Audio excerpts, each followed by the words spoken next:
হেফাজত ইসলাম বাংলাদেশ, ইসলামী আন্দোলন চরমনায় হাত পাখা আর জামাত ইসলামী বাংলাদেশ, এই তিন দলের নেতারা এক কাপ চা খাইলেন কিছুদিন আগে।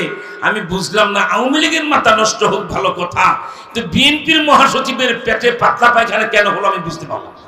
ঠিক কিনা জোরে? উনি বলে ফেললেন, তিন ইসলামী দলের নেতাদের চা খেতে দেখেই বললেন বউ বদলানো যায়, প্রতিবেশী বদলানো যায় না, ভারতের দালালি শুরু করলেন। ঠিক কিনা বলেন? বুঝতে পেরেছে এই ইসলামী দলগুলি এক জায়গায় এসে যদি নির্বাচনে একটা করে ভোটের বাক্সা প্রতি আসনে দেয়, তাহলে আবারও বিরোধী দলে যাব, ক্ষমতা ইসলামী দলগুলি আসবে। ঠিক কিনা বলেন? তাই ভারতকে খুশি করার জন্য উনি দালালি শুরু করলেন, বলে দিলেন বউ বদলানো যায় কিন্তু প্রতিবেশী বদলানো যায় না। লাঠি মারে এই কথার উপরে, ভারত আমার প্রতিবেশী নয়, ভারত আমার এনিমি কান্ট্রি, ভারত আমার শত্রু রাষ্ট্র। ঠিক কিনা বলেন?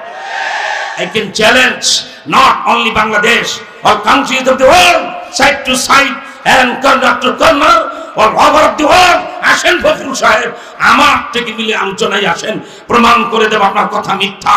ভারত আমার প্রতিবেশী নয়, ভারত আমার বাবরি মসজিদ ভেঙেছে, বাবরি মসজিদ ভাঙার পরে 12,000 মুসলমান জবাই করে বোম্বাই ট্রেনে ভারত ফেলেছে। আমার শেষ নবাব সিরাজউদ্দৌলার বাড়ির পাশের কাঠানা মসজিদ ভারত ভেঙেছে। ভারত আমার বাংলাদেশে একটা অবৈধ সন্ত্রাসী, একটা মির্জাফরকে বারবার ভোট ছাড়া ক্ষমতা রেখেছে। ভারত আমার আইনজীবী হালে একেবারে আদালত পাড়ায় হত্যা করেছে। আমার দেশের সচিবালয় ভারত আগুন লাগিয়েছে।